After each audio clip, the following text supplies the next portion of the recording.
Rey's confrontation with Palpatine has three separate moments where it looks like all hope is lost and everything is going to lose, and then they make a comeback, and then it looks like all hope is lost and everything's going to lose, and then they make a comeback, and then it looks like all hope is lost and everything's going to lose, and then they make a comeback. They do it three separate times, which I think undercuts all three of the moments.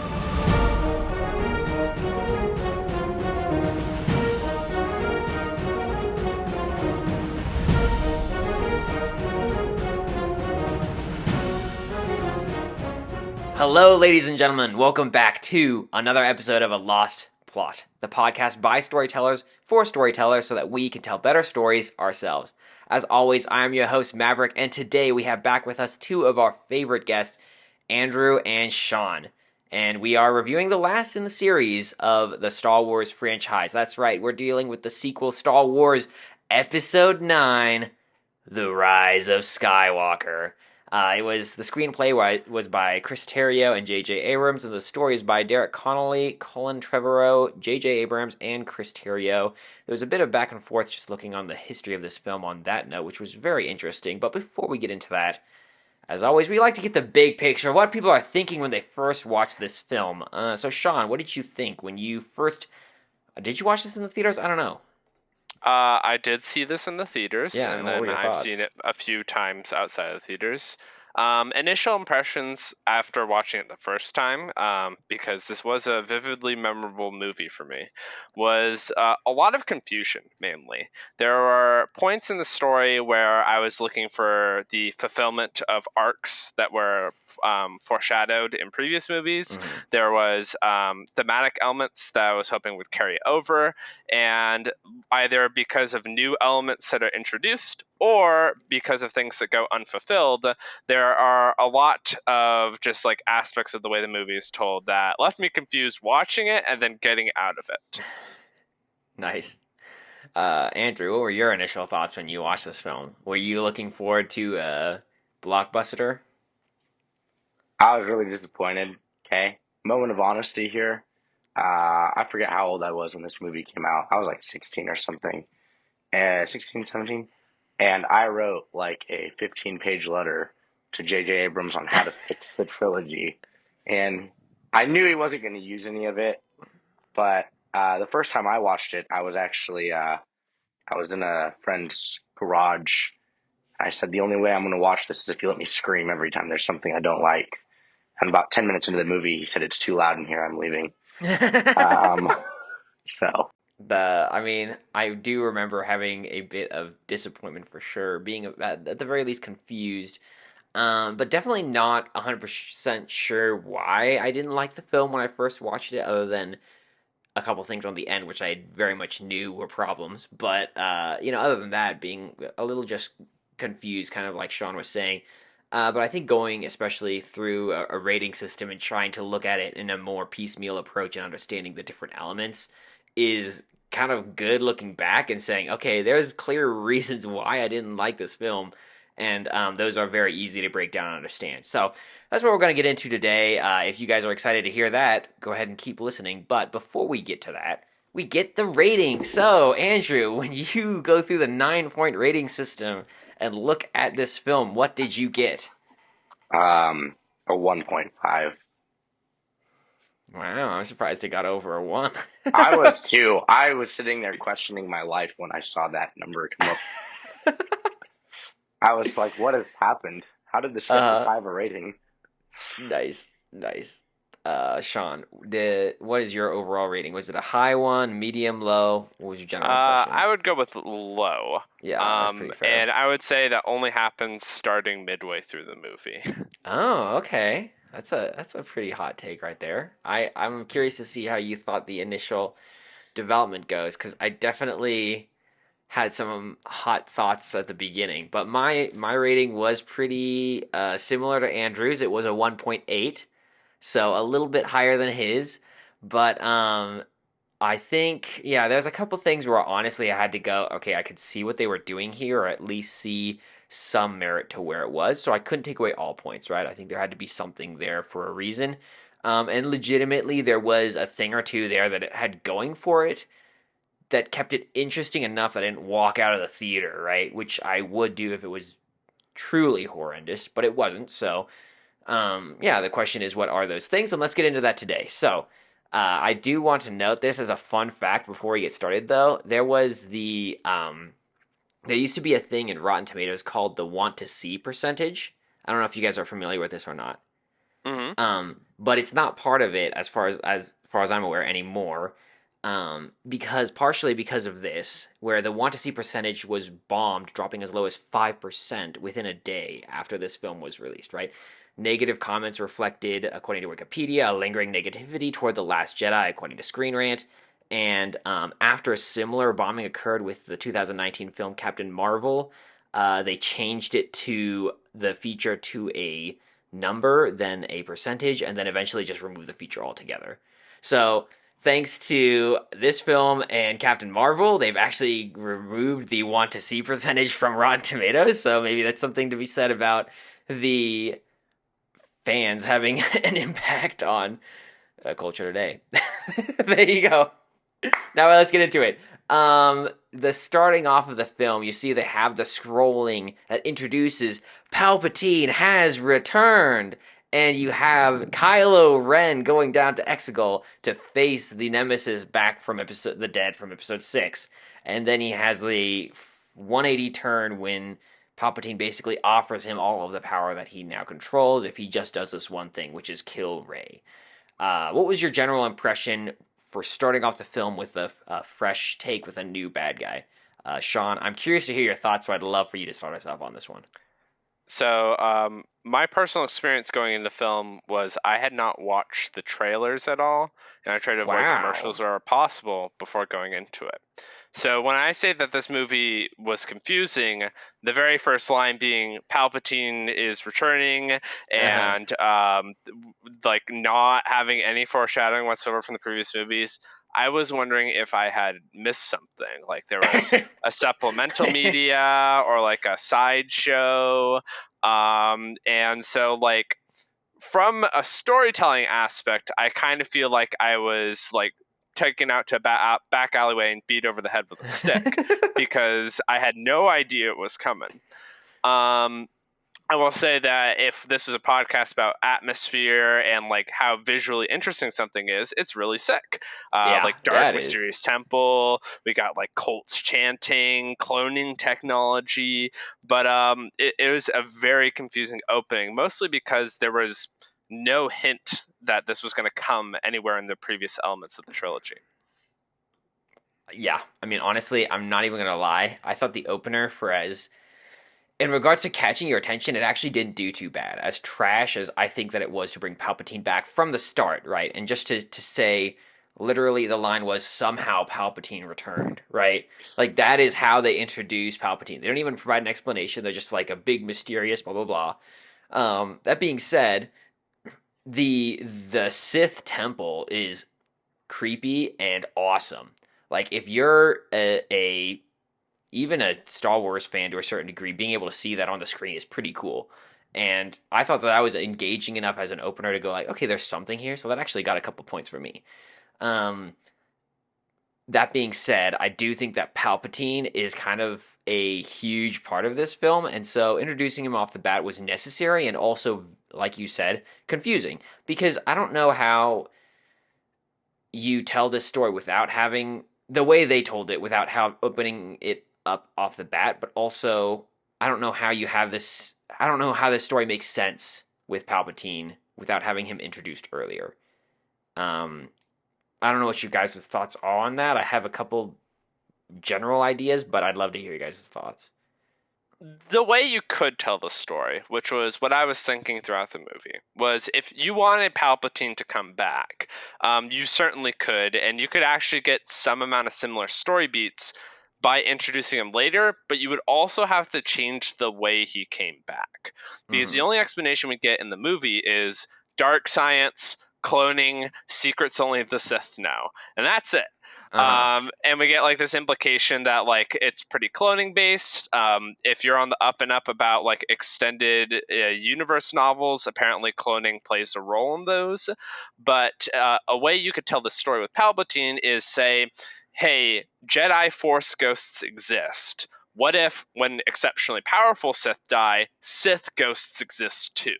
And if Palpatine, for example, was like this like dark spirit that was like influencing Kylo Ren this whole time, and that Kylo Ren is taking steps throughout the movie to like bring back Palpatine without realizing he's being strung along, that is a way you could have Palpatine exist, and then like midway through the movie or in the final act, it was Palpatine like influencing Kylo this whole time. But the fact that Palpatine is a flesh and blood, like physical being, it's not clear whether he was revived or if he was just alive the whole time. The fact that he's like from the start giving Kylo Ren the quest means that he has to come early. You would have to change a significant amount for Palpatine to not be there early. Yeah. Yeah, I'm curious, Andrew, in your psyche, is there a possible way to bring Palpatine back in a way that's cohesive, or at least more cohesive than what we saw from Abrams' work?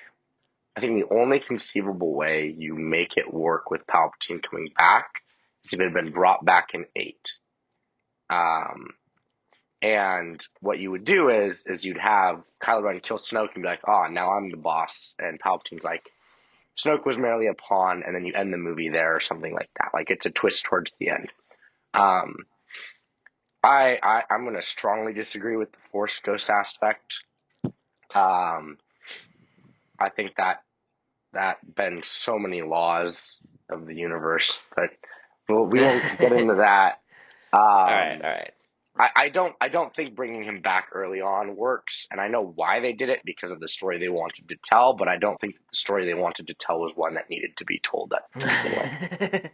Yeah. Well, I'm not saying we don't need an episode 9. I'm saying that the way that they went about executing 9, specifically with bringing Palpatine back, is probably one of the bigger flaws with the film because it's a massive shock factor that leaves audiences not like feeling satisfied with the shock, but more like jolted and like what's going on here, more confused than like anything. Because normally when you have a twist, you have the twist, and as soon as people see the twist, they can think back and go, "Oh, that makes sense." Whereas this one is just, huh?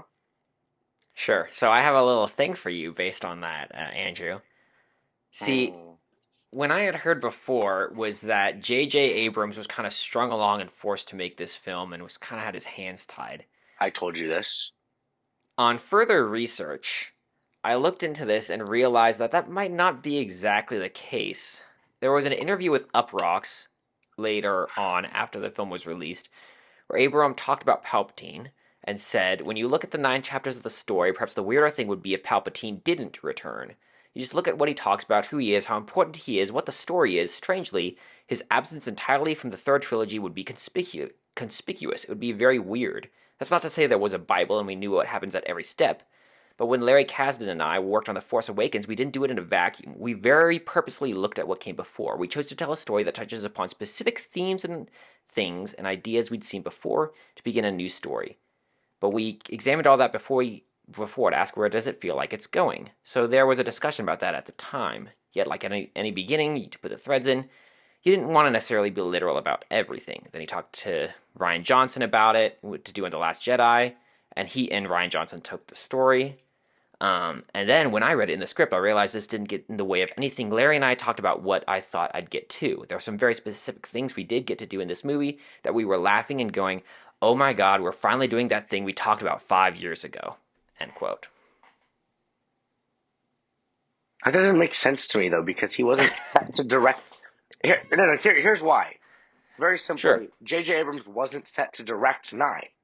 And so J.J. Abrams came on with the idea of Palpatine coming back already being there. And so maybe J.J. Abrams got on board with it, but I don't know that it was like his brainchild per se. Like he came in to 9 and said, we're going to do this.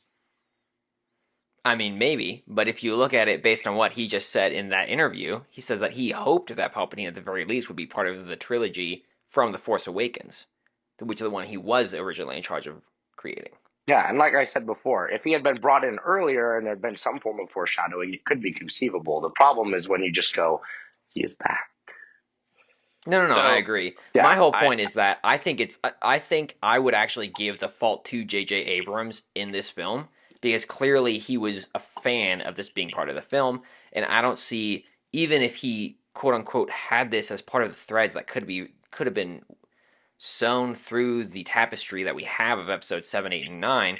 He didn't do it well when he was given the mantle to do that in 7. And yeah. so he could have created that foreshadowing you were talking about early on so that we have it in a cohesive way. And he actually thought about that and chose not to do that well. And so part of the fault for 9 is the problem with the person who actually wanted to implement this just simply didn't do it in a way that was cohesive and made sense. I mean, you could actually argue that he probably did have some level of foreshadowing in 7 when you see how powerful Rey is when she fights Kylo, but I other than I would like to briefly interject because Sure, you sure. guys are currently talking about directors, and I want to talk a little bit more about like how directorial change like should be viewed through the lens of the story. And what I mean by Yeah. that is like we're talking about, oh, this director switched, this director had this intent.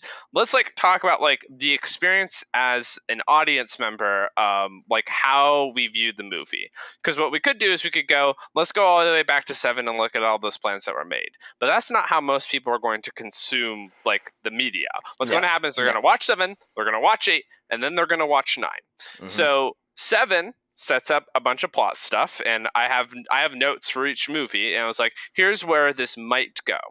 8 is what sets the course, where there are a lot of branching possibilities for 7 to take. But 8 is the fulcrum of a trilogy. Like, the middle movie is always the fulcrum of the trilogy. It determines the final direction of the third movie. Right. So 8 says, hey, you might have expected all these plots to go one way, but 8 is going, we're going to try and turn some things on our head, and we're going to go a different direction. And Right. it was very controversial because it went in directions that people were not expecting and many did not like. But then 9 goes, well, we don't like what 8 did, so we're actually like going to go back to the trajectory that we were hinting at 7. So you get this huge Right. disjunction, like for example, the way like Finn's storyline works out and like what makes Finn special and how is he's growing, like takes a heel turn in 8 with his whole Rose arc, and then in 9 the Rose arc gets completely abandoned, and now it's about whether or not he's a Force user. And this just gets repeated a lot, where the 9, its duty was to follow up on 8. But 9 seems to be trying to continue what happened in 7. And it's constantly trying to skip over 8 and ignore plot elements from 8 in an effort to fulfill what was hinted at in 7. Yeah. And there's a certain sense in which you could even make the argument that if they had fulfilled the story arcs of 8, many of the faults that people claim are with 8 would not exist if they had fulfilled those arcs well, right? And so I think that what you see started in 8 and the disputes that rise up there gets even worse in 9 because they double back against themselves and turn it on its head, which 100% you see multiple times, and even the smallest of things, which I'm sure we'll get into. But anyways, yeah, let's talk about the main character because I just wanted to kind of get her out of my head. What were your thoughts on Rey Skywalker, Andrew? I don't know who you're talking about. I've never heard of this person before. Oh, really? Really? She's heard of herself. I mean, this was joked at based on having watched the Solo movie, where Han Solo didn't have a last name. And when Han Solo was alone without a last name, he was just given the last name Solo because he was alone. Now, we can say that is bad script writing or whatever from the perspective of a movie, but arguably, she should have just been called the Rey Solo. And that would have gone with like the fact that she saw Han as an adoptive father in 7, Right. the fact that like Leia was essentially an adoptive mother to her. It would make the love story with Kylo really weird, but you know, arguably she should be called Rey Solo. The movie did not decide to do that though. Yeah. Yeah, but Sean, I thought the whole point of Rey was there's nothing special about her, which means she shouldn't have a last name at all. Ah, well, you see, this is the contradiction I just pointed out 3 minutes ago, which is that 7 goes, hey, she might be powerful and there might be a reason for it. And that was that iconic clip to rant I did in 7, which is that her being powerful may be hinting at something. 8, instead of going on that continued trajectory, decided we're going to do something different. We're going to say powerful people can come from unexceptional places. And so her parentage isn't special. And then in 9, they decide to do a hairpin turn, completely retcon 8 and go, actually, she was special the whole time, and all the themes of 8 are like completely undermined. Hey, see that, for all the problems with the movie, I don't have a problem with it. Because it was like, it was trying to say, powerful people can come from anywhere. And then it was like, actually, no, they can't. That's stupid. No one believes that. It's never happened before. Okay, all right. Yeah. But go Anyways, the opener starts off with Rey in the jungle training with her figure 8 rocks going around her. And then she goes off to fight a little blaster droid as she cuts down trees and has visions of Kylo Ren before hanging out with Leia. What was your impression of her being reintroduced as the protagonist of this film, Andrew? Since I can't call her Skywalker. Good job. I think a couple of things come to mind with Rey overall and Rey's introduction. One, I noticed this towards the end of the movie. They're trying to foreshadow a little bit when she's like, they aren't with me, and I'm just sitting there going, what the heck does that mean? Who's not with you? Your parents? We already knew that from the beginning, bud. And like her whole training montage is like she's upset and frustrated, but why? And they don't really give us an answer as to why she's frustrated. It's just, they're not with me. And it's like, as far as protagonists go, she doesn't really have like an arc in this film, if you will. And if she does have an arc, it's more of like they give you the end of the arc at the end of the movie, but we don't know where we started or how we got there. It's just like it happens. She doesn't have like this inner conflict throughout the movie. It's pretty much just, I am going to like fight Kylo Ren. And then it just disappears and we don't know why. And Sean's getting frustrated right now. I think that's funny. I'm going to keep talking. And then she like talks to Leia and she's talking like, yeah, it's just words. I'm going to disagree that there wasn't like a visible attempt at the arc. Sure. I would say just the arc was executed poorly to the point that people didn't see one, but there was one there. Rey is clearly like conflicted, angry, off balance, like her inability to like deal with the blaster droid without stabbing it with a stick, the fact that she doesn't feel connected, the fact that she feels frustrated she can't go on missions with her friends Poe and Finn.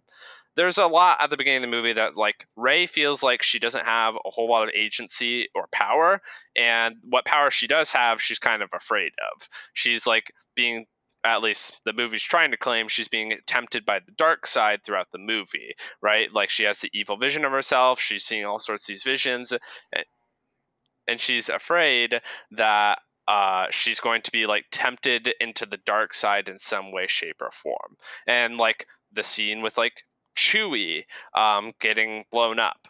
Like that's supposed to be like a consequence of the struggle where the conflict in herself is like getting so bad that it's starting to have repercussions on the people she cares about. And then by the end of the movie, she's supposed to make the decision that no, she will not turn to the dark side and she will not like try to master her power via dark side means. I don't think it was executed well. I don't think it was good, but I would definitely contest that there wasn't an attempt at an arc. Yeah, and for sure, I would actually say I would agree with Sean and say that that part of that shows her flaws as a character is she knows that there's something in some way, quote unquote, wrong with her. Right? She sees that she's not got everything together. She's not able to, I guess, commune with the Force or whatever it is she's trying to do. Like she's attempting at the beginning of the film. She's clearly got this connection to this other dark force being Kylo Ren, and she doesn't know why it's the case. Then she starts being able to shoot lightning bolts out of her hands, and she's like, that's not cool. Why is that happening? I just think I killed someone that I care about, which that was also a stupid thing, but, let's forget that for a second. And then, like you see her struggle with that to the point where she exiles herself back to where Luke used to be in Ahch-To, and says, I'm just going to sit here and not go out because if I do, I'm going to become a bad guy and kill everybody. And that's what she's afraid of, right? So they do actually take an attempt at this. I would say, in regards to what's going on in the film, this is actually one of the things that I think they did okay at, right? It's one of the actually interesting parts of this overall garbage piece of work. And I think that there has to be some credit where credit is due, and I think that's where it is. So I think, Sean, that you have some good points there. But Andrew, you can give your rebuttal. Okay, I have a question. If a tree falls in the forest and no one's there to hear it, does it make a sound? What's your point? That's how physics works. No, it can make sound waves. Sound is something that's audible and can be heard, meaning there has to be something to receive it. Just because there's and it can be heard doesn't mean it is heard. Just because there's an attempt at an arc does not mean that the arc exists. They can have elements of an arc that they try to put into the character, and they can have portions of that arc where they like try to show struggle, or they try to show that there's problems with the character, or they can try to show resolution. It doesn't mean that there is an arc for her character. And when I say that it isn't done well, I mean that it's like they had a whole puzzle, but it's like you went to the store and bought the puzzle and there's only 5 of the pieces out of the 100. And so, like, yes, there are instances where they show, like, oh, Rey's struggling. Oh, Rey has a problem. Or there's that one scene when she tells Finn she's going to kill Palpatine because he killed her parents. And Finn's like, this doesn't sound like you. And then that just disappears. And so they're trying to mirror Luke in episode 6 where he's faced with Palpatine as well.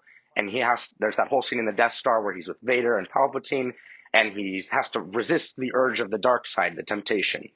But there's none of that for Rey. It's just, I'm good, I'm going to stop you. And so there's like lots of little pieces, and you're not really sure where Rey's head is at any point in the movie, other than when she explicitly states it. And so that's when I say that there's like no arc, that's what I mean. There may be bits and pieces of one, but there's no complete arc, and so I don't consider it one. The point is that, like, conflict, the pieces were there, right? And I would say that the issue is not so much that her pieces didn't exist, but one, what does development of that tension look like? Because you are correct. At the beginning and at the end, she looks the same. She's like, I'm a good guy. At the end, she's like, I'm a good guy. And her relationship to Palpatine, which turns out to be this big revelation for her in the middle of the film, doesn't actually meaningfully impact her other than she's scared of it for a short period of time. But beyond that, the arc develops in the midst of chaos, right? So it's the danger of the villain which provides the real tension in the arc. And my argument would be that while the arc does exist, it's so weak because the enemy that you're facing is not compelling or dangerous from an audience perspective in any meaningful way. And so when you watch it, you don't actually get the impression that she's really in danger because you've seen all of these story beats before, and so you know how it's going to turn out. So while hypothetically, Rey is in danger, you as the audience are never concerned that she's ever going to get out of the danger, because she will, because you know how powerful she is. You've seen how powerful she is. You've seen how she's faced every other threat, from Snoke, who was supposed to be this all-powerful being that couldn't be stopped, to everything else that she's faced in all the previous episodes, and you know she'll be able to face this, even though it's quote-unquote Palpatine returning, and he's supposed to be the big bad guy. Yeah. I think I will say also, a lot of 7, 8, and 9 can be contrasted with 4, 5, and 6, or specifically 7 and 9, I will say, because it's very clear that Abrams is pulling from the arc that Luke Skywalker had when he's trying to create the character of Rey. And you can see it in 7 with the fact that it's basically like a poor carbon copy of 4, and 9, and that there are elements of Rey's arc that are meant to mirror Luke's.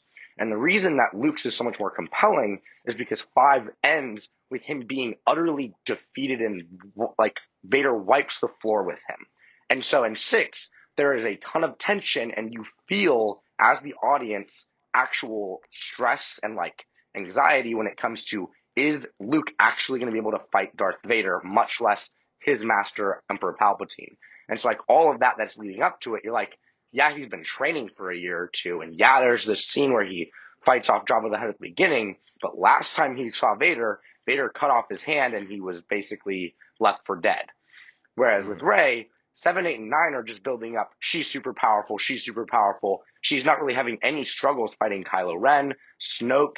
any of the Praetorian guards that she's faced with. And then 9 shows up, and it's like, oh, she's going to face Palpatine, this like super powerful Sith Lord. Okay, but she's never really had any struggles in the past. Why would she struggle now?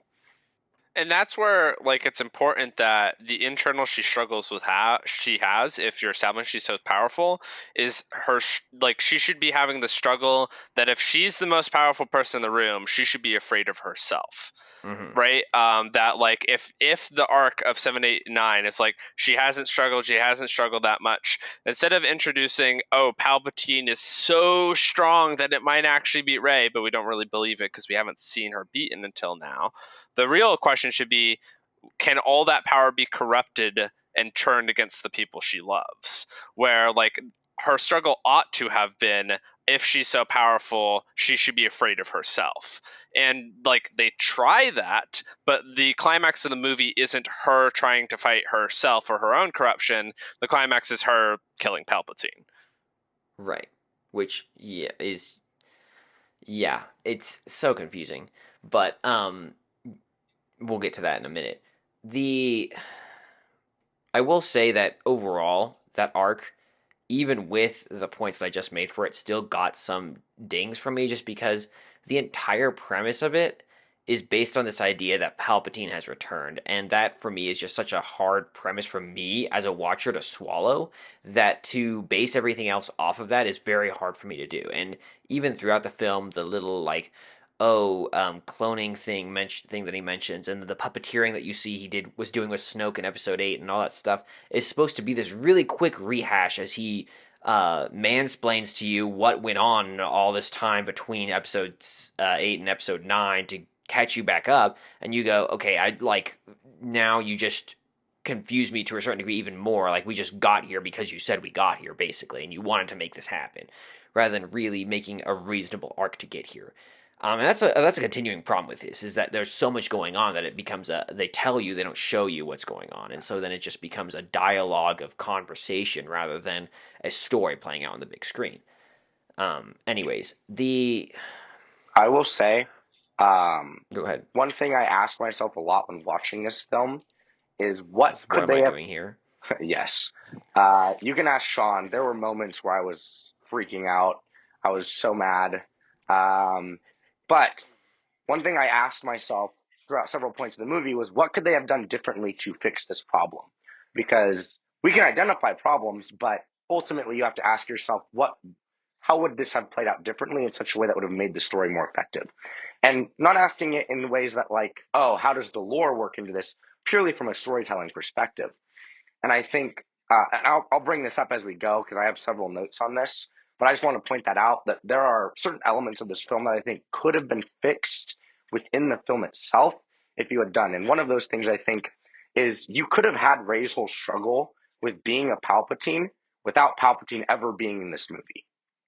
If that had been revealed, she could have been the biggest threat, and that could have been her arc in this film, is struggling with the fact that she's a Palpatine and Ben Solo or Kylo Ren trying to pull her towards the dark side, and her, like, knowing her heritage and all of that could have made for a more compelling plot or arc for Rey's character, rather than having Palpatine present and the whole climax or climaxes that happens towards the end of the movie. Yeah, that's interesting. I mean, I think I generally agree with that. I think it also would have saved some time and solved some bigger problems with that at the end. Yeah, I mean, they're trying to build this character up who's got these tensions, and they do it to a certain degree. Like I said, they go to she goes to Octo and isolates herself after going through this whole thing where she has this vision of her being a Sith Lord with a double lightsaber that um, fights herself before getting thrown out into the other room, and then loses the what is the Holocron. holocron? Yeah, the Pathfinder or whatever they called it. Um, but then he completely breaks it, which of course is like, from a certain perspective, it's like, oh, they did this all for naught. But then it also becomes, wow, this whole arc, everything that happened before this film, was basically an extended version of the gambling scene in Episode 8, where everything was perfectly useless. It came to nothing. So there was that too. But in regards to her conflict with Ben Solo / Kylo Ren? How do you think that they developed that? Switching my notes around. All right, Kylo Ren. So Kylo, I am. The problem is like Kylo is kind of melded with a few other figures in terms of like where he's going and what he's supposed to be, and that like he has to get tacked on to Palpatine because he's directly serving Palpatine. He Right. also has like side characters called the Knights of Ren, which kind of just show up out of nowhere. And they're not characters, but like they are like supposed to be relevant to Kylo's backstory in some way, and that they Mm-hmm. just like appear and disappear just as quickly. Kylo, at least symbolically, we've talked about the mask. We talked about how in 8 they directly call out the mask as like him using it as a crutch to put on a persona that's not truly him. And we also talked about how in 8 like the if the theme of the story is about like whether you're controlled by your past or whether you just learn from it and can move on, Kylo clearly is controlled by his past and can't move on at the beginning of the movie. He remends the mask together. He's like trying to put the pieces together and maintain what once was. He's trying to like say, oh, it's fine, like the mask did not die, like I'm still perfectly who I am, but the cracks literally are showing in his persona. So he's Mm-hmm. set up from a personal level to like be fulfilling elements that were hinted in earlier movies. The problem is now he's decided to suddenly pledge his service to Palpatine, where his decision in 8 to take over the First Order and be the head honcho leader and build a new galaxy that's not Sith, not Jedi, but something new. All that just gets thrown out the window, and he immediately pledges his fealty to Palpatine. So while like we had the potential to like go an interesting place by choosing to serve Palpatine, he's kind of just thrown a lot of his development out the window. And we're seeing like just what feels repetitive of earlier movies where it's like, oh, is he going to come back to light side? Well, his parents are going to talk to him for like the 5th time. I would think after killing his dad and his mom effectively killing herself by talking to him and him trying to shoot his mom, like there are so many times where Kylo's getting told, you got to turn to the light side. And a lot of the conversations feel similar too. That's the Mm-hmm. problem is it's Mm-hmm. not like there's a new revelation that his parents bring to him when they talk to him. It's a lot of we love you. There's no point of return that's too far. You can always come back. And so it just feels repetitive. It feels like his development just keeps going nowhere, or it just gets reversed on itself. And a lot of it just has to do with he's the servant of another master rather than being the emperor or leader of his own. And that goes back to some of the predictability of him as a character, where it goes, oh, okay, we've seen this before, we know what's going to happen, and so for him as an enemy, you're not really surprised. Also, it even makes less sense to a certain degree for him to turn to the light side compared to previous times, because his father, Ben Solo, is literally telling him to come home. And it's like, what home are you coming to? Now both of your parents are dead. The people you actually love that you could have come back to are now gone. Like, it's not even clear what we're returning to if we go back to the light side. Yet for somehow it's actually more compelling in this instance, and he finally gives in and becomes good again. Like, it is in some ways more confusing to find him at this place in this movie compared to previous ones. There is But someone he loves. What are you talking about? Her name is Rey. okay, Itch, go ahead. Couple of things. First off, for those of you who get this reference, good for you. Kylo Ren quite literally pulls a Jaime Lannister from season 8 in this movie. Bro's arc just gets flipped on its head, undoes all that work. For the podcast listeners who didn't watch Game of Thrones, could you explain, please? Well, I mean, it was supposed to be just an inside joke, but Jaime Lannister is just a character from Game of Thrones that, he has a great arc. He's super into incest. He has like no control over his impulses. And then he goes through this really cool arc where he loses his hand. He loses all hope of like ever being the man he once was. And then right before the end of the entire show, he just reverts back to the original Jaime Lannister at the beginning of the show. Undoes all that work. Anyways, there's a couple of problems I have with Kylo Ren in this movie. The biggest one being a lot of his actions do not feel justified or compelling in a way that you want them to be for a character. One, when he goes to Palpatine and Palpatine's like, I have a ton of ships. Kylo Ren's whole character in 8 was, I don't want a master. I want nothing to do with the Sith. Burn it all down. And then he gets to Palpatine at the very beginning and is like, all right, fam, what's up, bruh? Let's get all these Siths together, restart the Sith Order. Let's go. Let's do this, man. And Right, and to a certain degree, you're trying to get this like, oh, well, he's just going to use him to his own ends and gain something from that, right? Hypothetically. yeah, And then, of course, just kill him and become the master that he planned to be all along. But at the same time, it still plays into exactly what you're saying, which is he goes exactly against the arc that he had from Episode 8 by doing that. yeah. The second thing, another example of him going against and like not having a compelling reason for certain things he does, is Darth Vader's helmet. You have this whole, and this goes back to where we talked about J.J. Abrams trying to pull things from 7, use them in 9 when they weren't really followed through with in 8. One of those being he wants to be Darth Vader. That is his role model. In 8, he throws it off. He's like, no, I'm going to be my own person. Get rid of the mask. And in 9, he rebuilds the mask and we find out, oh, he's actually had the charred skull of Darth Vader this entire time. Where has it been this whole time and why is it just now showing up? Who knows? And one of the things I think could have been interesting is if he's trying to follow in Vader's footsteps, is you have this idea from Anakin in Episode 3 where he tells Padme that he'll kill the Emperor, he'll take over, and he will rule all on his lonesome self, separate from the Sith and separate from the Jedi. And they could have done something with that. And honestly, when I first watched the movie, that's what I thought they were going for. When he had Vader's mask and he was like, oh, I worship my grandfather. And then you have him turning to the light side because his mom like becomes one with the Force like Luke did. Major problem here. Why is Han Solo the Force Ghost? And how is Han Solo's Force Ghost able to convince him to do anything? Like, in the movie, they claim it's a memory, meaning that it is literally just him talking to himself. He's just having these fever dreams. And somehow that's able to convince him to turn to the light side. It's not a... Well, he did just get stabbed like Qui-Gon Jinn, so he's probably got some crazy stuff going on in his head. So, yeah, but Rey healed him, so he shouldn't have any more injuries. The stabbing we'll get to later. I hate that. But like, this was another point where I asked myself, how could this have been different and made it more compelling? And I think one of the ways is if they did commit to the bit with him wanting to be Darth Vader and following in Vader's footsteps.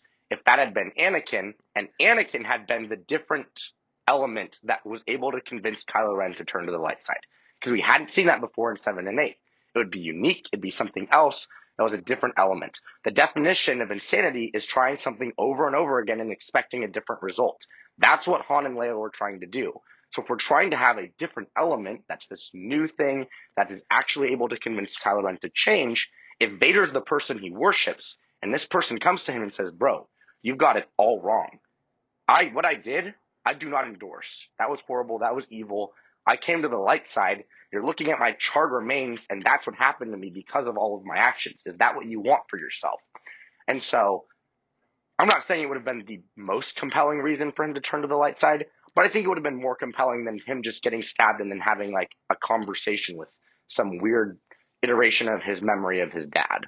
And so there's just a few examples, but I think overall Kylo Ren's character, for me, the biggest problem is just why he does what he does is not justified well enough in the movie. Yeah, well, it's like what you're getting with this is one, exactly what you guys have been saying. They turn everything on its head, and they do this for multiple characters. They just revert back to what things were before back in 7 and pretend that 8 basically didn't happen to some degree or another. Or they do things that we've seen so often that at this point we can predict them happening. I guess today is my day of quotes because I saw a quote from a wise man who once said, "Nobody panics when things go according to plan, even if the plan is horrifying. If tomorrow I tell the press that like a gangbanger will get shot or a truckload of soldiers will be blown up, nobody panics because it's all part of the plan. But when I say that one little old mare will die, well then everyone loses their minds." Everyone loses their mind. That's the Joker, if any of you were curious. But when it comes to storytelling, there is a certain sense in which that's actually true.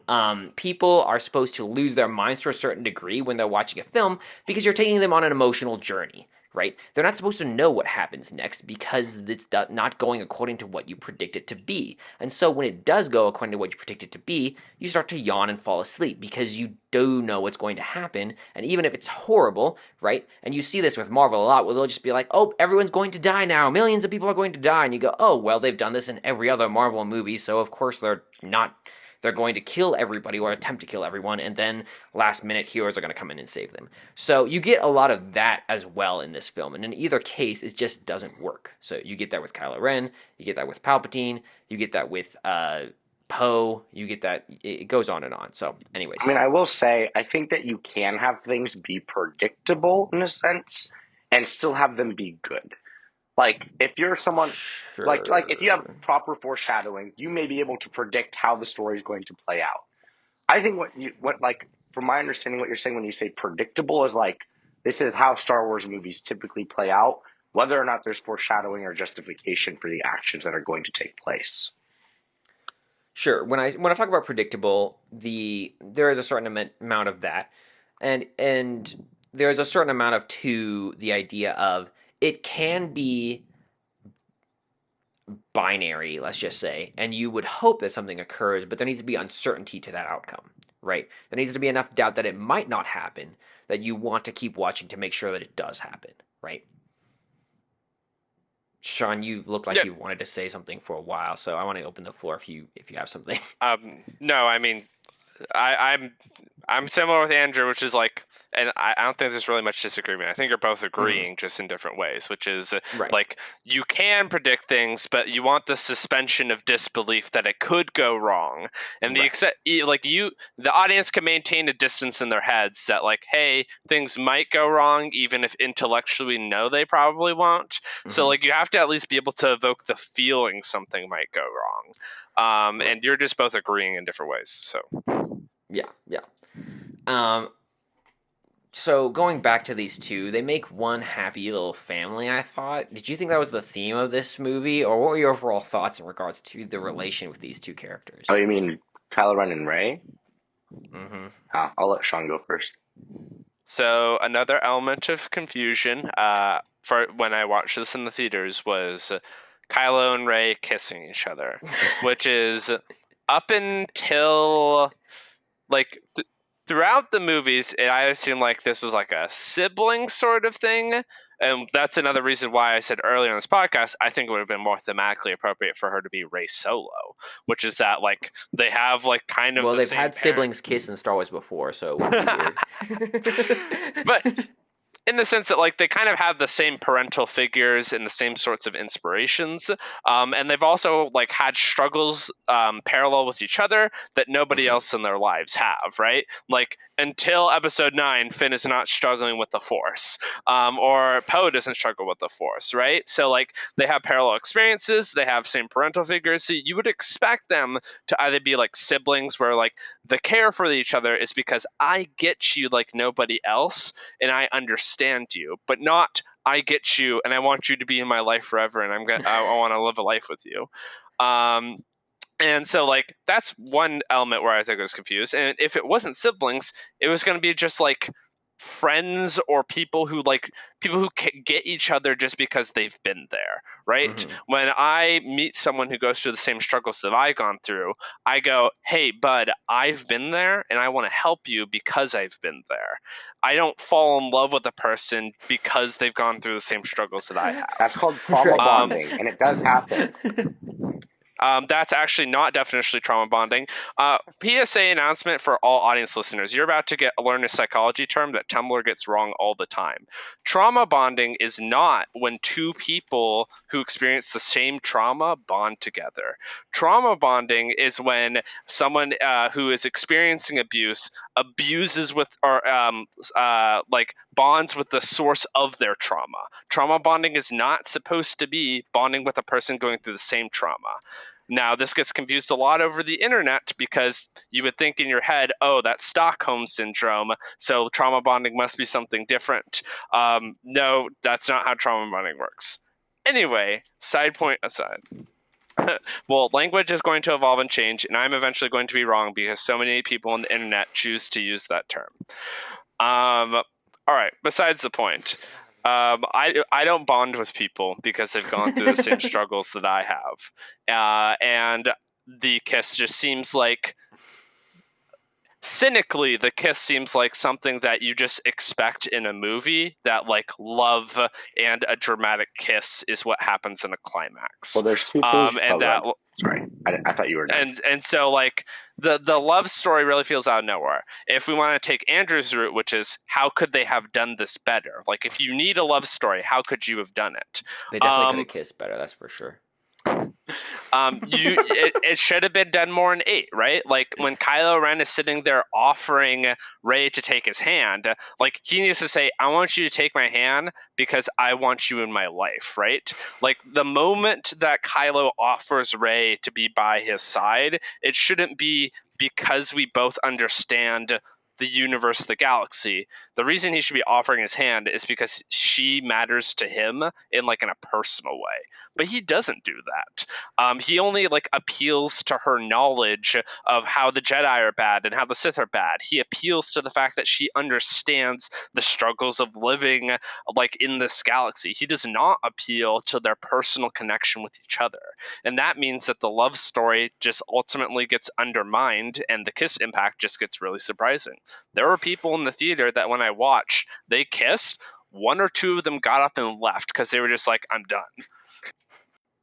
I think it would have been interesting to see that in 8. I don't know if I would have been I don't know that I would have actually liked that as an arc, but I think it would have at least justified things. Sure. Andrew, go ahead. They do have foreshadowing in 8. Okay, you cannot tell me Okay. with a straight face that in that elevator scene where she's like touching his face, you weren't sitting there going, "Please don't kiss him. Please don't kiss him. Please don't kiss him." Okay, boom, foreshadowing. We at least had some. Okay. If one Maybe. elevator scene where it is what you're going to point to, I'm going to say there needed to be a whole lot more. Yeah, I mean, I probably would generally agree with Sean. I would say that like your arcs for action movies for in the romance category are not very well developed generally, and that's not really the point of action movies. So I'm generally more okay with it. But yeah, I mean, I would say more than that would have been at least more reasonable. I hope I everyone think by the listening end realizes too. I'm joking, but Anyways, I hate the kissing scene. yeah, well, you hate everything about this film, so Not the fact that you true. got a 1.5 is impressive. I mean, here's the thing. Also, by the way, were you surprised that Palpatine was her grandpappy? I was more grossed out at the thought of how the mechanics worked than surprised. It was surprising, but I think it was surprising because it skips over all of 8, right? It's surprising in the same sense that like, oh gosh, what's a movie that most of the audience is going to get? I'm trying to think of an analogy. Give me a moment. I will say this. Anybody want to fill in? I was not surprised because as soon as I watched 8, I remember watching it. I did not buy that Rey's parentage was no one. Like that just to me was not justified. It was inconceivable to me as a viewer. And so in 9, I went into this movie fully expecting that it was either going to be revealed her parent was Luke Skywalker or some powerful Force user. I didn't know that was going to be Palpatine exactly, but when they revealed, "Oh, you're a Palpatine," I was like, "Oh, okay, there we go." I was expecting something of that nature in this movie. It was more like, Palpatine? Wow, okay. I don't know who he was able to riz up, but sure. Sean, did you figure out your analogy, or would you? No, I did, but I did think of something else about also why it was surprising. So, like, one, it was surprising because it contradicts the messages and themes of 8. So it doesn't build on it; it turns it on its head. And you know what? If you want to do that because you're like Sith are liars, so Kylo was just lying to her, and that's not how mechanics of Star Wars worked, so changing it now is bad. Okay. Another thing that completely confused me about Palpatine's parentage is her dad is descended from Palpatine. Palpatine is her grandfather, if I'm not mistaken. And if that's the case, shouldn't her dad also be important Force user because he has an even more direct tie to Palpatine? Like that was just one thing. Was like, it's Rey's parents weren't important. It was Rey's grandparent who was important. So like that was just another thing that caught me off guard, because the central conflict was who were Rey's parents. Well, it's not really who was Rey's parents. It was who was Rey's grandparent. And so that was just like another thing that caught me off guard as a moviegoer. It might be a side thing to you guys, but like, I'm just explaining my perspective.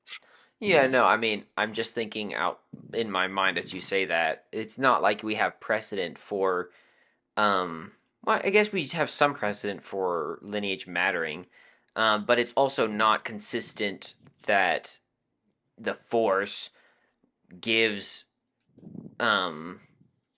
like their power to people who are in direct descendants of them. I mean, regularly you see them just stealing kids from families and saying this is going to be a Jedi now all the time. So it's a little indiscriminate for how the Force works. I'm not exactly sure how that would align. Maybe Andrew could speak to that more. I think if you want to pull from the movies, I think Princess Leia is a good example of this, of someone who is a direct descendant and may have some attunement with the Force, but isn't all that powerful. Like, not nearly. Well, she has a lightsaber, in case you didn't Well, know. yeah, 9 did something stupid. That's another dumb thing. The whole purpose of 6 was to show that, like, Princess Leia has some Force potential, but it's not nearly to the point that Luke could have it, and it's not to the point where she could be a powerful Jedi. It's there because of her lineage, but she's not all that powerful. It's like when I saw this movie, I think it's confusing because I'm pretty sure that it's supposed to be that Palpatine's clone was her grandfather, but that aside, I'm not sure which it was. It gets really weird and messy. Dark cloning, Sith stuff, only they know. It's dark science, cloning, secrets only the Sith know. Get it right. It's the canon explanation. Yeah. Anyways, and so like her dad not being super powerful, it was plausible to me. And then like having her be more powerful down the line is like, okay, it wasn't like a major bump in the road. The thing that started to confuse me is later on in the movie when they revealed that Princess Leia actually was super powerful and could beat Luke in combat. And I was like, well, now my theory goes out the window. Yeah, that was interesting. But I mean, hey, at least they had some foreshadowing and in it with that. Okay. Don't like that. I'm going to move on.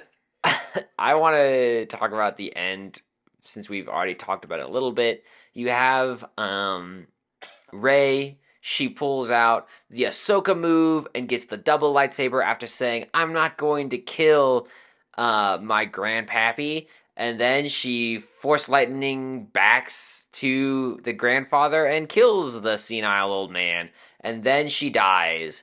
And then Kylo Ren, now known as Ben Solo again, comes back himself and revives her. And then she gives him the kiss of death. And then he dies. And then it's pretty much over and she goes back to Tatooine. What were your thoughts about how they ended everything?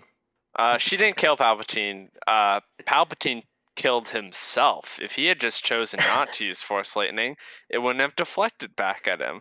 So that's the morally justifiable reason about how she technically didn't kill Palpatine.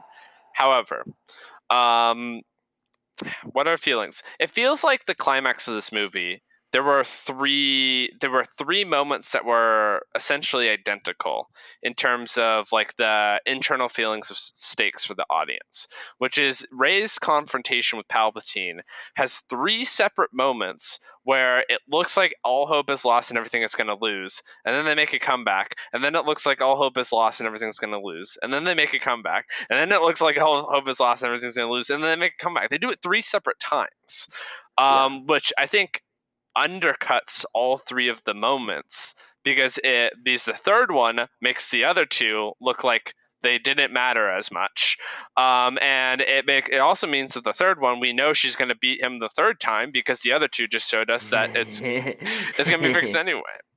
So 3 fake outs did not help the climax of the film at all, because it just meant that no matter what, like, it just undercuts the feeling by the third one. On top of that, the kiss of death, I don't think Kylo could make it through this movie, at least with the way they portrayed him, and not die.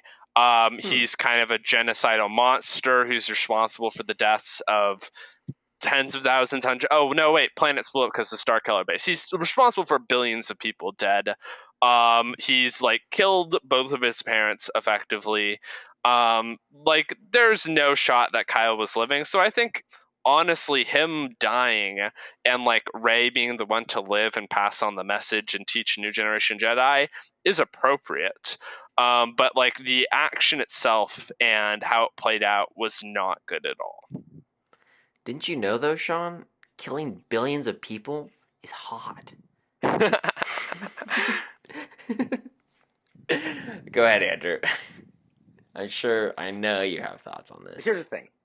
Let's just go through a couple of things I have problems with. One, Palpatine force lightning an entire fleet. Bro, why didn't he do this in 6? Forget all his schemes and plans. Just have like a little air duct and just get all the Jedi and just it's fine. Why didn't he insta kill Luke? By the way, like if he can electrocute Star Destroyers, why did Luke even live through that? And if he could live through that, how did he get beat in the first place? He's super powerful, apparently. Actually, he destroyed everything except for Star Destroyers, so he's that powerful, Also, yeah, somehow he can, like... His tsunami electroshocks are crazy accurate. Yeah, they're like little torpedoes seeking missiles, but apparently some heat they miss. He didn't do it in 6. He didn't do it in 6 because he wasn't being juiced up by Dyad, okay? That's how it is. Also, why, when Mace Windu deflects his lightning, does Palpatine only get deformed and not melted away into a pile of dust like he does with Rey? What is this? Didn't have 2. You need 2 lightsabers. But his was perfect, okay? Also, what does 2 lightsabers do? I mean, how does that... There is like a slight implication. There is a slight implication that Rey is like being supported in a sense by every Jedi that has come before when she has the moment where all the Jedi are speaking to her. So it's not really her standing against Palpatine alone. Like the thematic element is literally she is not alone. She's being supported by all that has come before. She exists within the context that surrounds her. And so whoever made this movie fell out of a coconut tree. I agree with you about like the lightning stuff, but it's not like there's a few reasons why it didn't happen earlier in the trilogy, at least for the Mace Windu. Here's the thing, though. This is another problem I have. Her being backed by all the Jedi, sure, whatever. For the sake of the plot, we'll assume that that's possible. How does that help her with her lightsabers? Are they like channeling the Force through a lightsaber? That's never happened before. If it was like she's using Force powers to catch the lightning, maybe. But they're just standing there watching her hold a lightsaber. Like Palpatine says, I'm all the Sith, and he channels the lightning. Maybe that's how he becomes so powerful in this scene. But Rey just takes a lightsaber and is like, I'm all the Jedi. Boom, I have a second lightsaber. Okay, are they like powering it like a super powered battery? What is this crap? Anyways, no, that's not how it works. Right. And so... Right. Well, and hypothetically, just to play that scene better, it might have been instead of having a second lightsaber come out, you would have seen Force images of all of the Jedi from the past more or less lining up behind her or imbuing her with power in some way, so you could physically see the strength of the Jedi behind her. Might have been a much better way to play that out. Well, like, think about it. Even in like 5 seconds. In episode 2, we have precedent that Yoda can catch Force lightning and throw it back at someone. I think if you're going to have them channeling power into her, have her just catch the Force lightning with her hands and throw it back. Deflect it that way. Instead of using the lightsabers, which is just like, okay, what if you had a gun? But then she killed him. Yeah, whatever. She sent it back She herself. still killed him. Stupid. Also, if Palpatine is so smart and he's been plotting... Interjection. Okay. Interjection. I like to piggyback off Maverick's suggestion, by the way, that if you're trying to like fix it with the visual cues, we already saw in episode 8, Yoda can like call lightning from the sky like a cleric. And we saw in episode 9 Luke lift the X-wing out.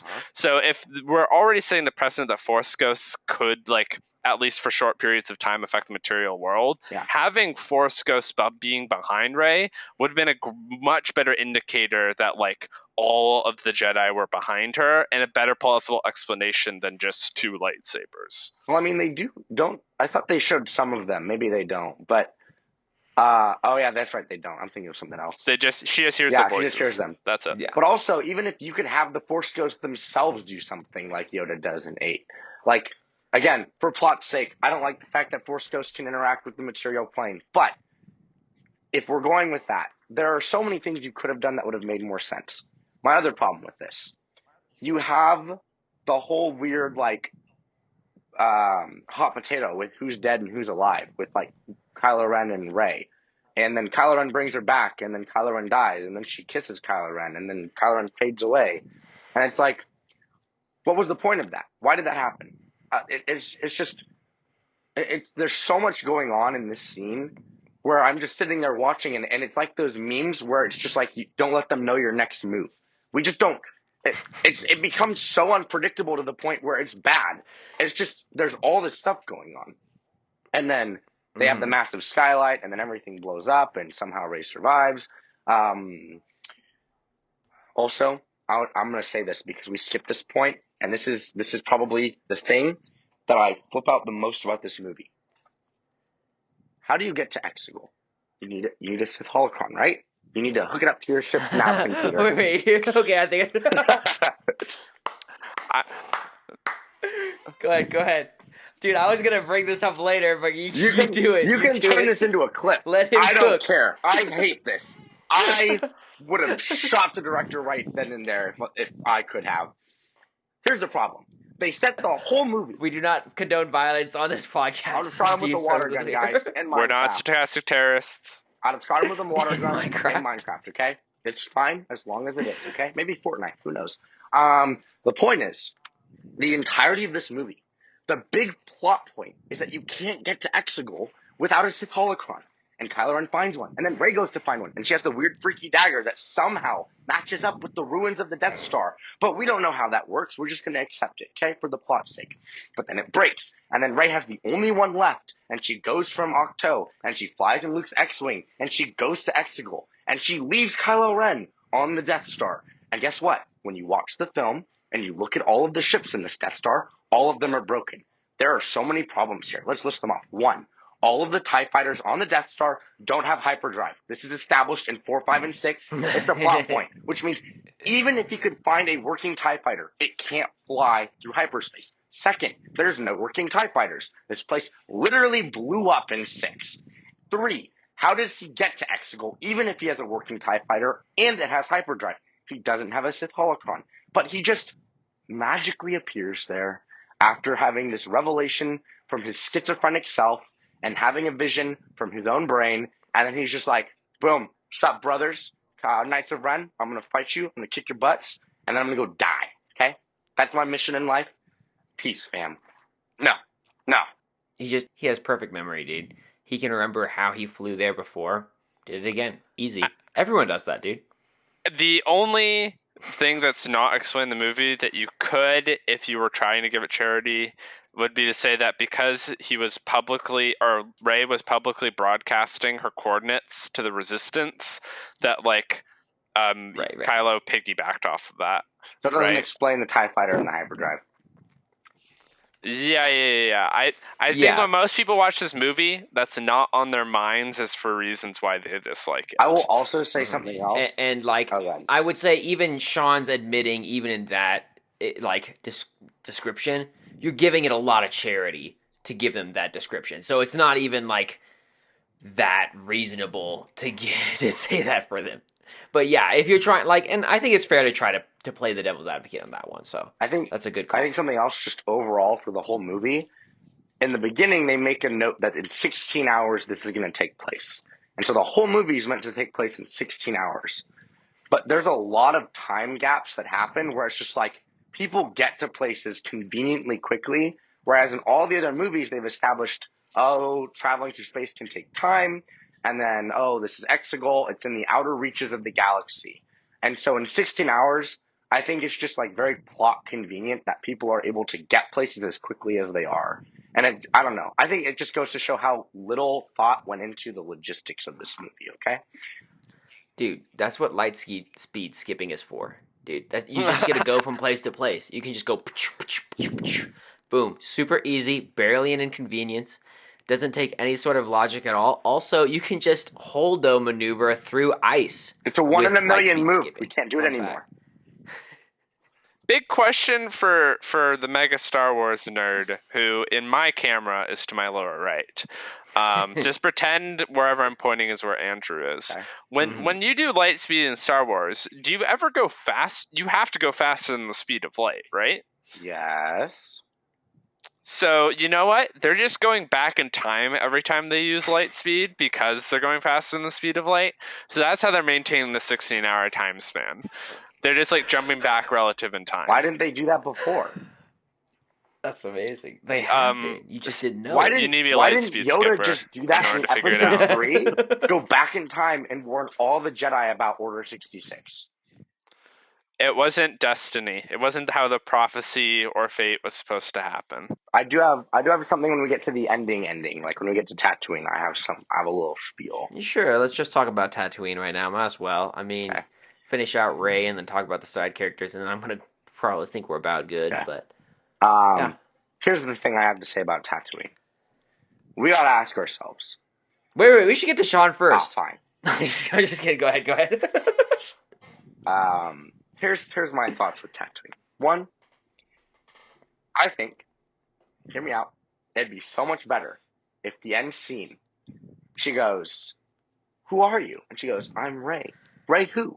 She takes a few steps forward. She hasn't turned on her lightsaber yet. You don't know what color it is. She impales the old woman, murders her on the spot, and goes, "Rey Palpatine." And you see your eyes turn yellow. Movie ends. Boom. I would have been okay with that. Okay. I think it would have been more compelling than the stupid Rey Skywalker crap.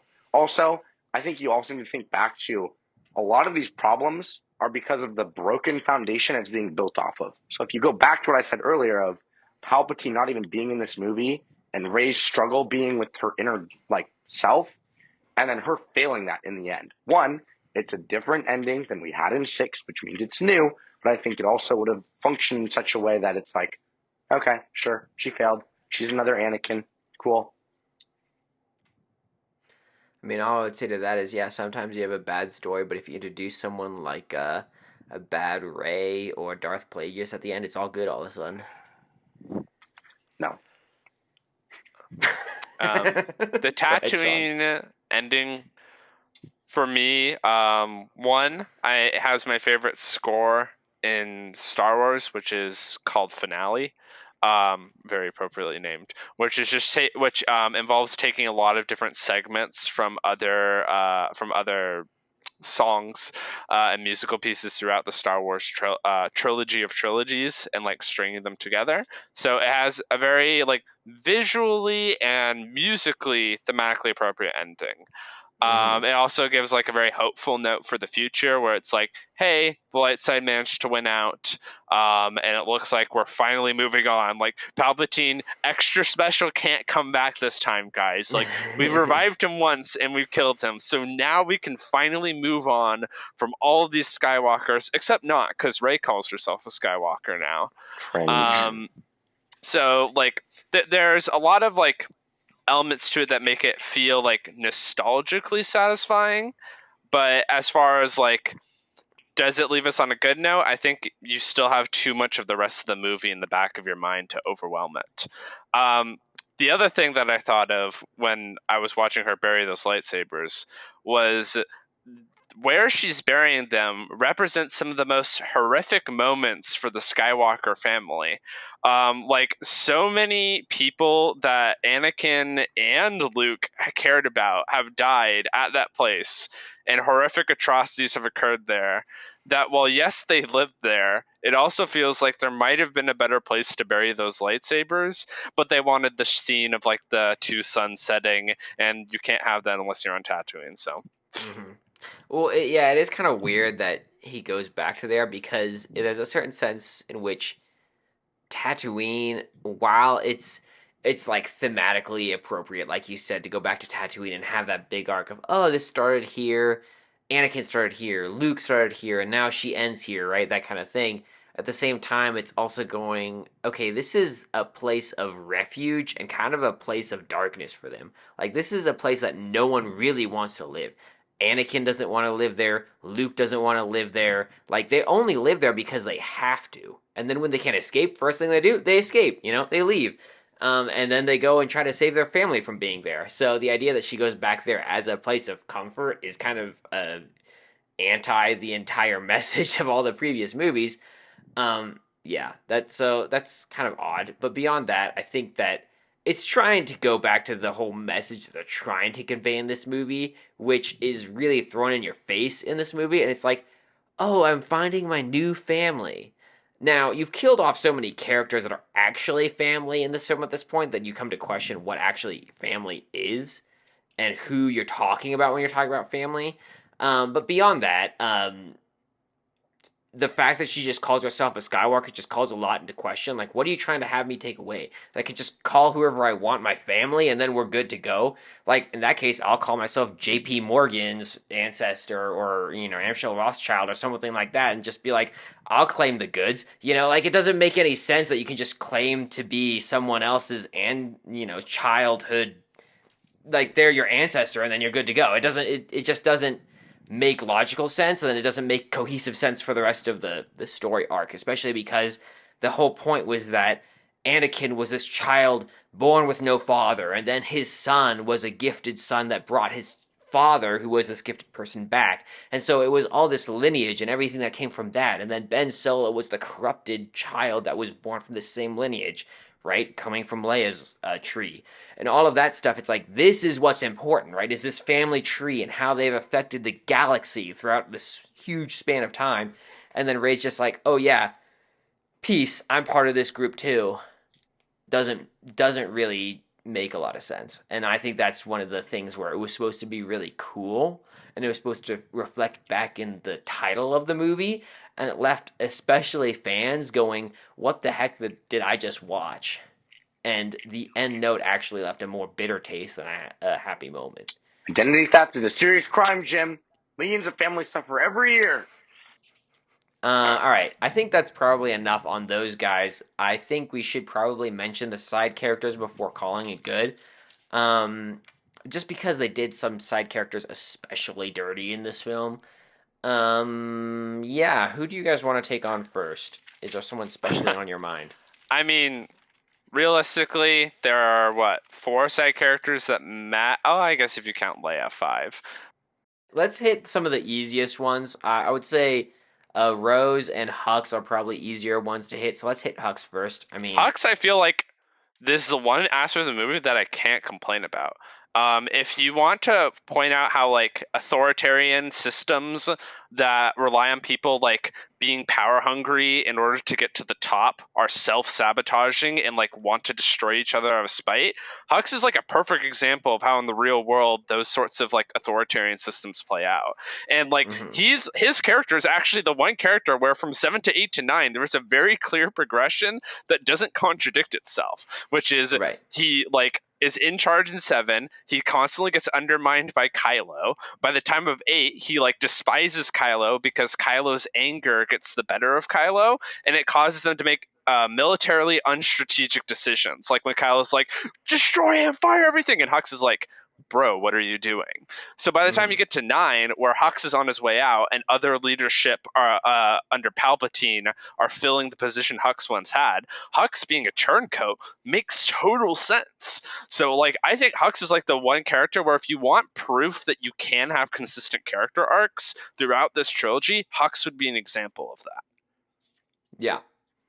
I actually mostly agree with that. The only problems I had with that was, one is he's a little on the nose in regards to saying why he was there. He's like, oh, I just want to take revenge on Kylo Ren. It was like, all right, this is a very much a tell, don't show type scenario when you should have done the opposite. But beyond that, I thought, yeah, it was legitimately surprising that he was the guy who was on the Resistance's side. And then beyond that, the fact that he dies within 2 minutes after making that revelation was kind of like, all right, well, so much for that.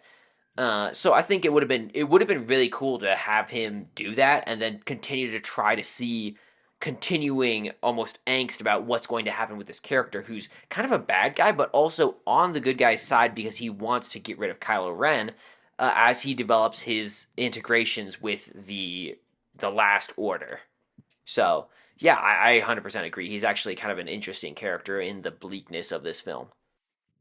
But Andrew, do you disagree? I mean, I agree that his character is consistent. I really don't like the execution of it. One, it's like you said, they're not doing show don't tell well. There's so many instances of this, and Hux is probably one of the better ones where literally there's like 2 scenes with him, and in both of those scenes, he's telling the audience why he's doing things, and his whole character arc, the completion of it is so rushed. Like you get the elements of it, but it's just like, did we even need this in this movie, or was this just here because his character is here? What did it add to the story that we didn't have already, which wasn't much to begin with? But it's like, okay, he's a turncoat. He gives us information, and it's kind of important at the beginning when we find out that Palpatine's still alive, but I don't know. It's conceivable that, like, it felt like they were going to do more with it when I first watched this movie. And then it's just kind of like, oh, he just gets shot in the chest and dies, and that's it. And he's just like a pouty baby. Okay. It left me feeling very unsatisfied with his arc. Because it was very anticlimactic. I still don't think that makes him like a bad character. No. I just think that he definitely could have been done better justice in regards to the end of the film. But overall, like the idea and the concept of him and what he did in this film was actually not bad, like Sean was saying. So I'm grading on a curve. Yeah. Nice. So let's move on to Rose. Rose is probably pretty quick. Yeah, Rose, and then I think Finn is connected, so if you want to connect those together, that's fine. Sure. I mean, the main thing I'll say about Rose is she got done dirty. It seemed like, based on what happened during 8, she was going to play a significant role in Finn's development, and just like continue to matter in 9. In 9, she gets sidelined a lot. There are a lot of speculative reasons that I've heard as to why she got sidelined that have to do with the marketing of the film. But from a storytelling perspective, it just feels really, really strange that Finn and like Rose having this like relationship they're developing with each other goes out the window, and as a result Rose has like select few lines where like she's like, oh, I'm calculating the coordinates that Rey is giving us, but at the end of the day it feels like Rose's character just like gets sabotaged and thrown out the window because she was deemed unpopular. And then Finn gets like this new character that's supposed to help continue his arc, which is the the stormtrooper that said, hey, I'm just like you. I can't even remember her name. Does anybody remember her name? Not important. We don't care. Okay. The deer rider. That's a better name. The goat llama. So yeah, Rose got done dirty. If we're going with Finn, the things that I know about Finn is the continuing theme of trying to bring back what 7 was hinting and skipping over 8, which is that 7, I'm going to be honest, it seemed like, and you can go back to the podcast, it seemed like 7 was setting up Rey and Finn were going to be a thing together, which is that it seems like the way Finn treats Rey and gets inspired by Rey and the actions Rey takes like are so affectionate to the point that it could develop into a love interest. But if you wanted to play Finn off as a Force user and say, oh, cool, Stormtrooper turned Jedi, that would be like a really sick turnaround. And like it being hinted at by him holding the lightsaber but having no idea how to use it. And then like by the time we get to 9, him knowing how to use it, that would have been a cool thematic cycle. But that doesn't happen with Finn. In 8, he doesn't like develop any force affinity. His themes are a lot more about like martyrdom inside of a resistance and caring and learning what you care about. And then by the time we get to 9, they're like, oh, he actually does have force potential, and then it doesn't go anywhere. He doesn't use the force potential to like grab anything or fight anybody or dodge out of the way. The only time his force potential comes into play is when he vibe checks the ship and knows where the comm signal is coming from. So it just feels like Finn gets like chucked out the window as a result of trying to recapture 7, trying to skip over 8, and getting rid of Rose. All those elements just come together and means that both Finn and Rose go down with the ship. I'll be honest. I remember talking to some friends before 9 came out and saying I thought it'd be funny if the opening scroll said due to her wounds, Rey died, or Rose died, and then just left it at that. But they did bring her back, and she's kind of like there and doesn't do anything. So yeah, that's pretty much all I have to say about her character. I agree with Sean. She kind of gets screwed over. Finn's character, I don't know. Me and Sean joked about the fact that like he has this girl in his life who keeps stopping him from committing suicide. In 8 it was Rose. In 9 it's this new girl who's like, no, I'm gonna stay with you and you're not gonna die. And he's like, yes, I need to commit suicide. And I was like, Finn's inner dialogue is, dang it, these women, they won't let me kill myself. But like, it's just very schizophrenic, and they're kind of like going for what happened with Princess Leia, where she shows some force potential in 6, and she like vibe checks that Luke doesn't die on the Death Star. But it just comes out of nowhere. Like even the first half of 9, there's like no inkling of anything that or indication that he has force potential. It's just all of a sudden it's on that ship. How do you know? A feeling. What? Are you high, bro? What? Well, Poe even says like we're doing this based off a feeling, right? I mean, there is question brought to the very fact that they're doing this, but oh wow, it works out. You know, how lucky for them. Oh. I mean, just beyond that, for Poe, no, sorry, not for Poe, for Finn, if you look at his arc in this entire film, every place that he's at, he actually doesn't have an impact. I mean, he pretty much shows up and then sits there, which is pretty pathetic, especially considering the Chewbacca scene where he can see the entrance where Chewbacca's walking into and doesn't notice that the ship that flies off is the ship that Chewbacca was in. So, like, he's literally useless in this movie, and the fact that not only did they not complete his arc, but he actually doesn't contribute anything to the entire film other than being present in the most important scenes is like pretty disappointing for his character, considering everything they'd built him up to be in the previous 2 films.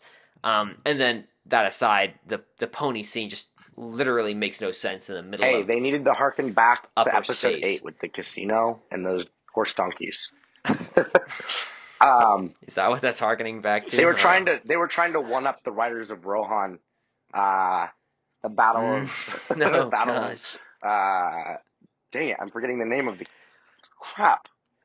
Never mind. Now I look like an idiot.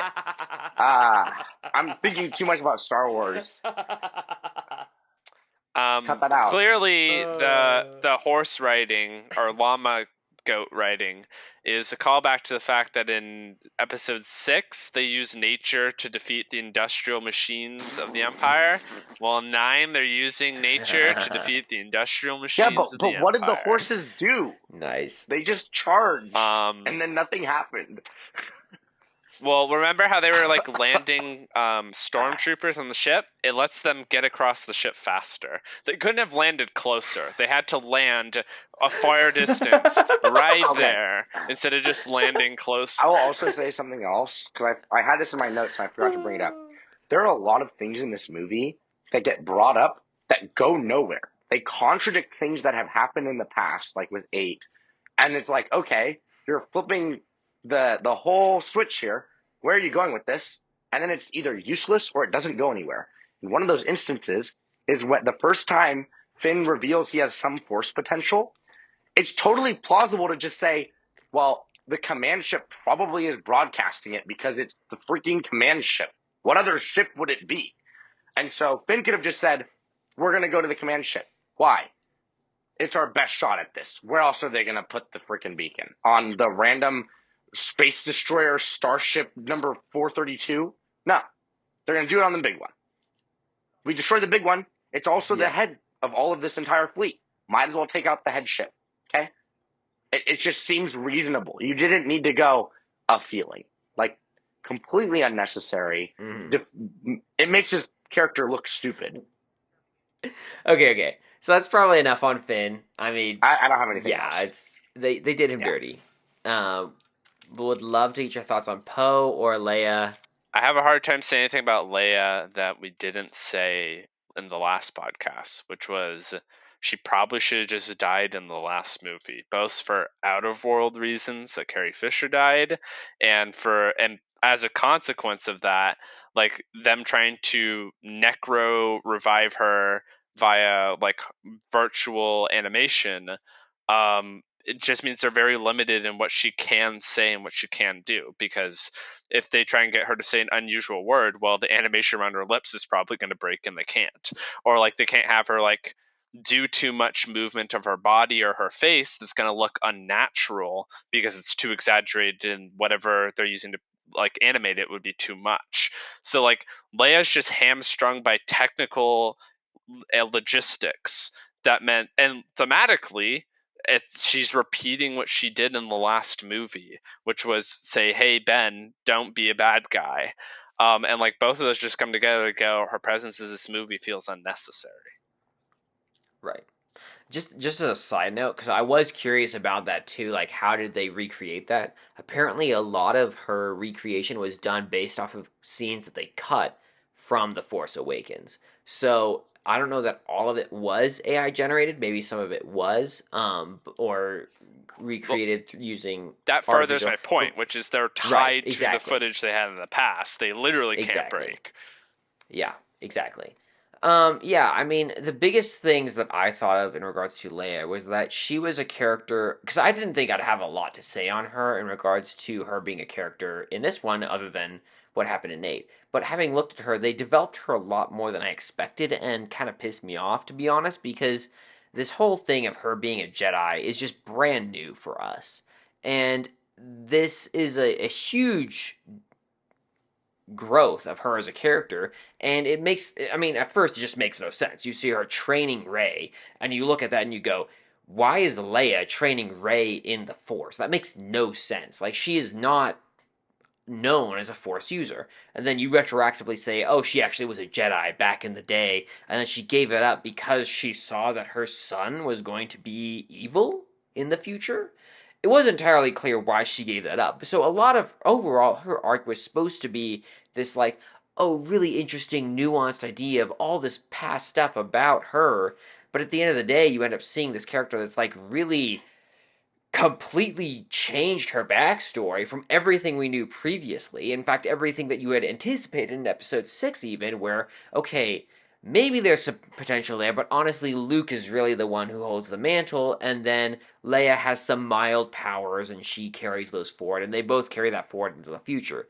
Whereas in this, she says, oh, she gets way stronger in this area we didn't know in 7 and 8, becomes this super Jedi, and then gives it up because she's afraid for the future of her son, which happens anyways, and then she ends up training Rey, and then dying in the last efforts of her Force powers. So overall, it was rather confusing, and overall, I think completely changed a lot of what had happened previously with her as a character.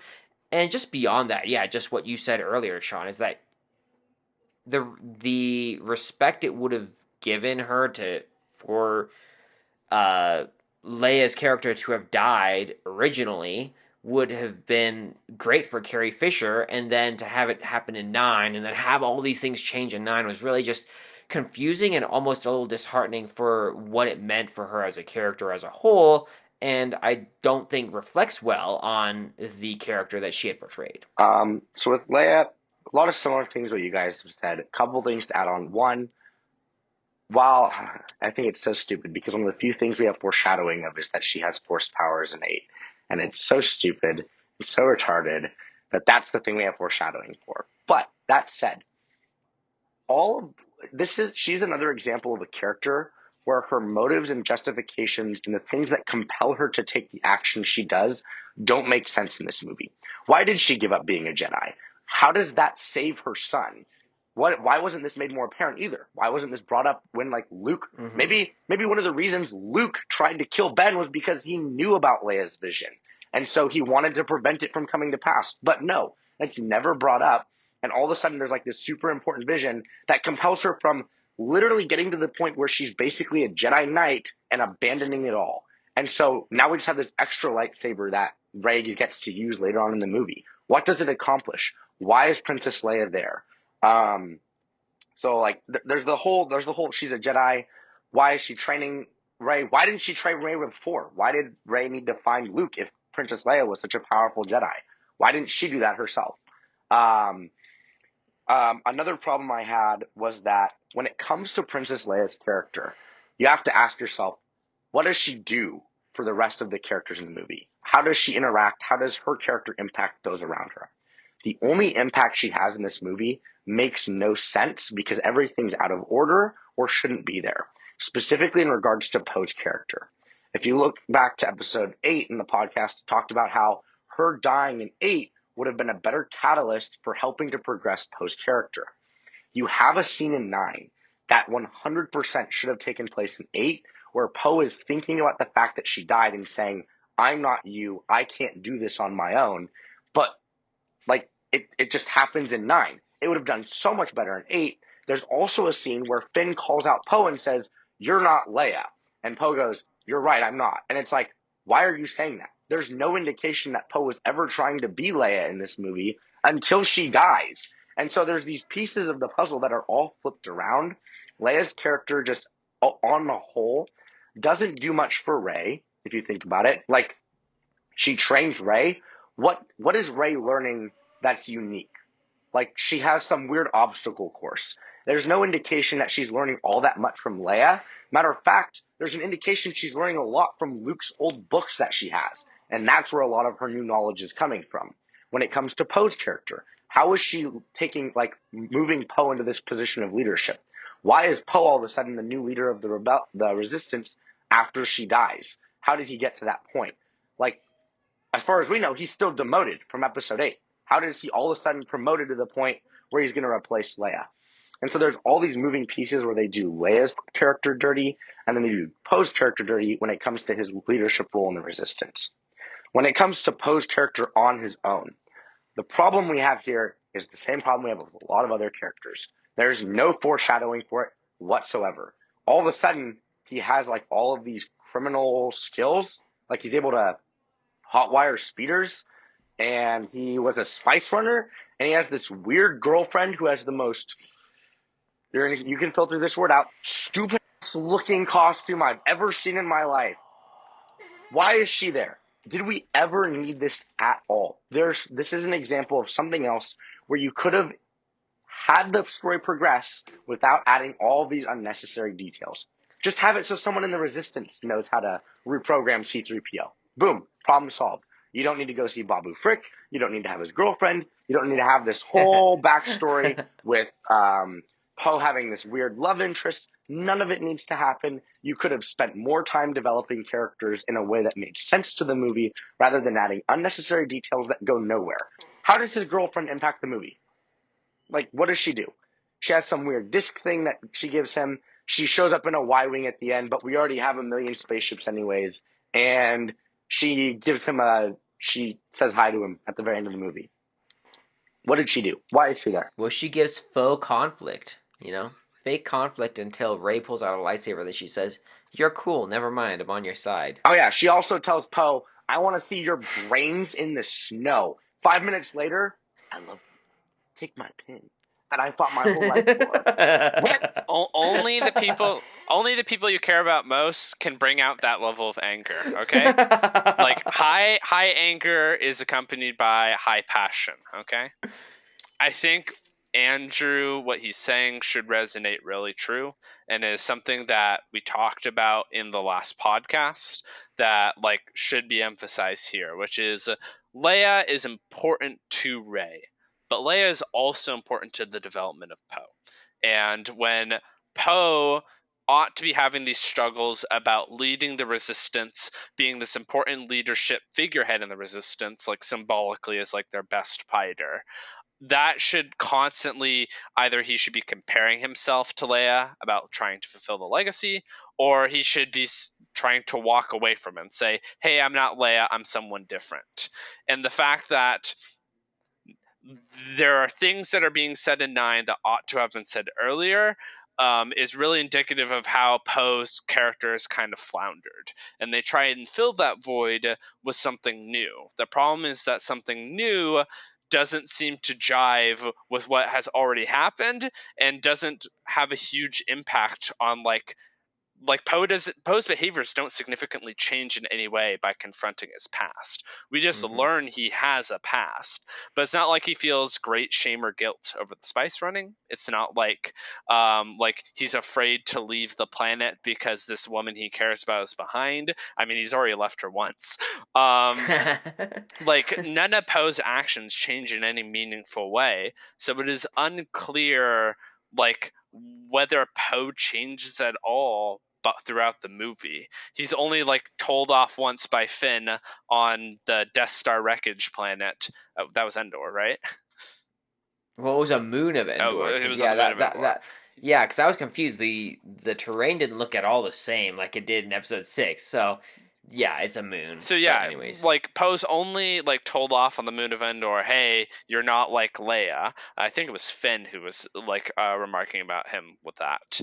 And like yeah, like Poe's character just kind of goes nowhere.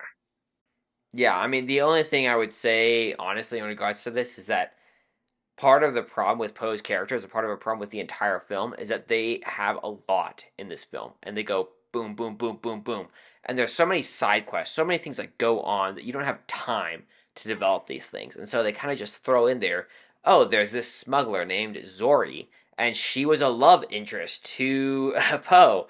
And you're like, wow, okay, this all happened, and she's mad at him. All of a sudden, 2 minutes later, she's not. Why? Because we're moving on, because we have so much more to talk about. And you go, okay, sure, you want to tell this grand epic drama, but at the end of the day, if you're just moving on from piece to piece, you don't develop any of these characters well, and they're not believable or compelling as characters. And so, at the end of the day, you end up doing Poe's character dirty, you do Leia's characters dirty, you do Finn's character dirty, you do them all dirty because you don't develop them as they should be. I think honestly, like No, with Poe's character, if you had introduced some level of like hesitancy within him in 7 or even in 8, somewhere early on, you could have made this whole spice thing more compelling with like he's trying to walk away from this responsibility that's being put upon him because of his past. He doesn't feel worthy. He's not the hero that the rebellion thinks he is. He has all of these things that have gone on that make him unqualified for the job.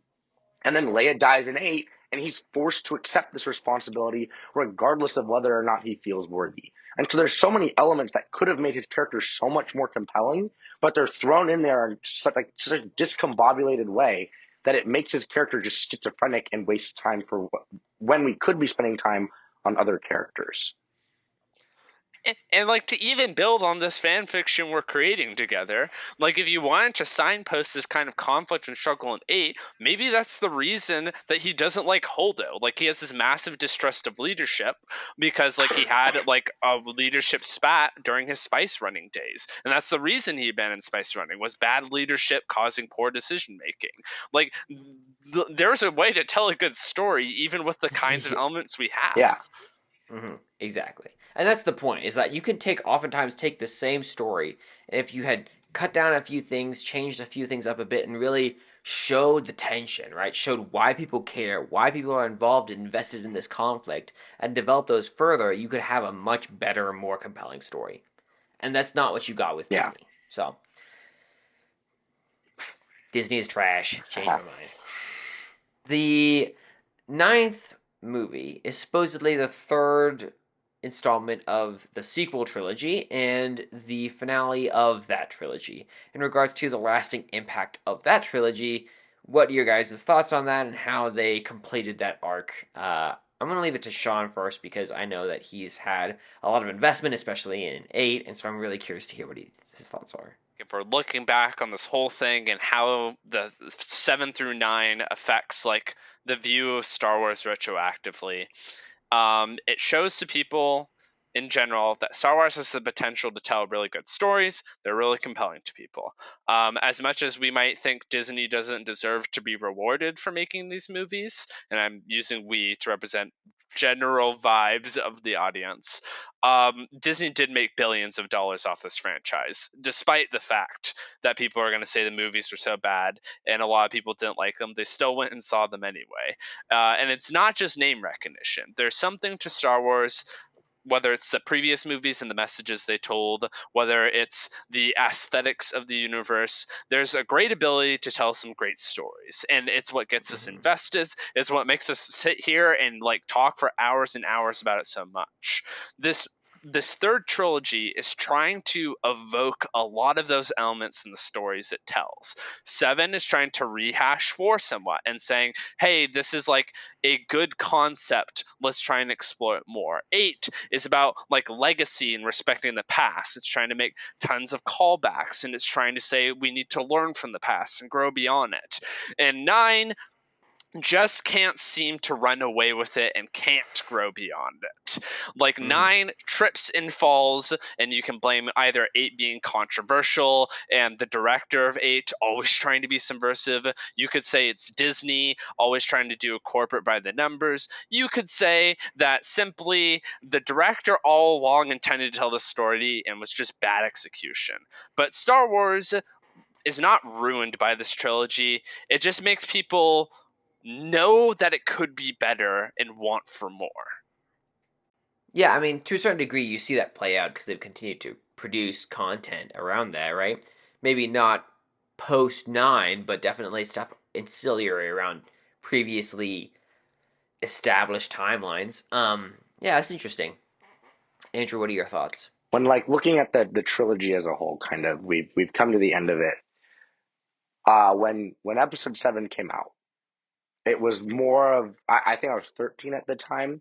I grew up. Star Wars was the first live action movie I was allowed to watch, and I remember watching Episode 5 and 6 on the old box TV screen that my parents had. And I remember being so excited when 7 came out. My dad would play the trailer in the car all the time, and then we watched 7, and it was exciting. It was pretty predictable, but it wasn't like a major letdown for me.